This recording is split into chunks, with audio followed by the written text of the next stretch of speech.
The old man stepped into the confession booth with a limp, his breathing raspy, uneven. The priest thought it was the weight of age. It wasn't. It was the weight of a secret, one so heavy, it crushed him the moment it left his lips. I am Detective Drayk, and when I arrived at St. Agnes, the incense still hung in the air, mixing with the metallic scent of blood. A parishioner had tried CPR, but it was useless. The man was already cold. What they didn't know was that he had just confessed to a murder. Not his sins, not his regrets.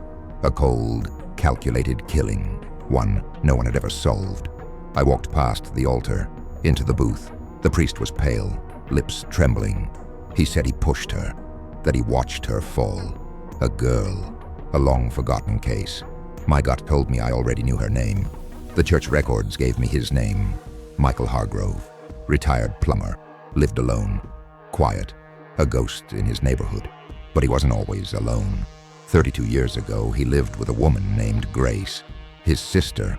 She disappeared in '93, her case buried under a dozen others, chalked up to a runaway. But I remembered her file. I remembered the photo. I visited Hargrove's apartment. Dust covered everything, except for a worn recliner, a bookshelf filled with theology, and one framed photograph. Grace, smiling, standing by a cliff. I'd seen that cliff. Blackwood Bluffs. Locals call it the Devil's Edge. There was no autopsy. His death was deemed natural, but I requested one anyway. Heart failure, but not without help. He'd been on medication and had stopped taking it weeks ago. Deliberate, like he knew what he was doing. Here's where it turned. A single drawer, locked and rusted shut, under his bed.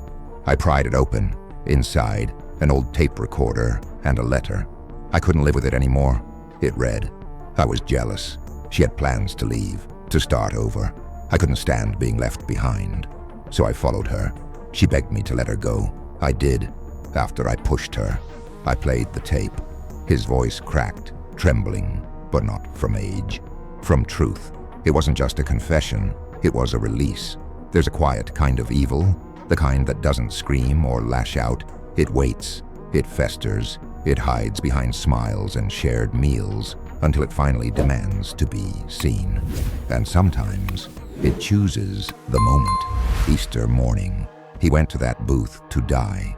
Not just physically, but completely. He wanted forgiveness, but not from the priest, from himself. Some crimes, they haunt the soul. They wear the body down from the inside out. He carried that death for 3 decades, and in the end, it carried him.